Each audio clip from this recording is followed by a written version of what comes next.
আসসালামু আলাইকুম। আমি ডাক্তার মোহাম্মদ শামীম মিয়া, কনসালটেন্ট ও বিভাগীয় প্রধান, ফিজিওথেরাপি অ্যান্ড রিহ্যাবিলিটেশন বিভাগ, নারী শিশু হাসপাতালে বাত ব্যথা, প্যারালাইসিস, স্পোর্টস ইনজুরি ও ফিজিওথেরাপি বিশেষজ্ঞ হিসেবে প্রতিদিন নিয়মিত রোগী দেখছি। আজকে আমরা কথা বলবো স্পোর্টস ইনজুরি নিয়ে। স্পোর্টস ইনজুরি কি? স্পোর্টস ইনজুরি হলো খেলাধুলায় আঘাতজনিত সমস্যা।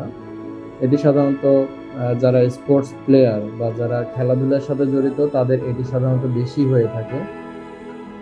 কি কি কারণে অর্থাৎ কি ধরনের স্পোর্টস ইনজুরি আমাদের সাধারণত হয়ে থাকে?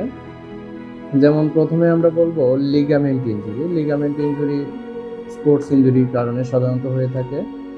মাসেল ক্রাম্প হয়ে থাকে, মিনিসকাস ইনজুরি হয়ে থাকে, স্প্রেন হয়ে থাকে, স্ট্রেন অর্থাৎ টেন্ডিনাইটিস হয়ে থাকে, আর স্পোর্টস ইনজুরির কারণে ফ্র্যাকচার হয়ে থাকে।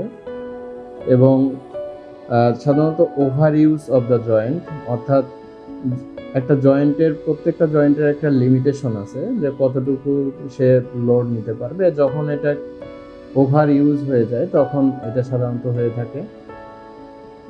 যদি এই ধরনের কোনো সমস্যা থেকে থাকে তাহলে অবশ্যই একজন বিশেষজ্ঞ ফিজিওথেরাপি চিকিৎসকের তত্ত্বাবধানে চিকিৎসা নেবেন এবং বিশেষজ্ঞ ফিজিওথেরাপি চিকিৎসকের শরণাপন্ন হবেন। ব্যথা নিরাময়ের সর্বাধুনিক চিকিৎসা ফিজিওথেরাপি চিকিৎসা নিন, ব্যথামুক্ত জীবন গড়ুন।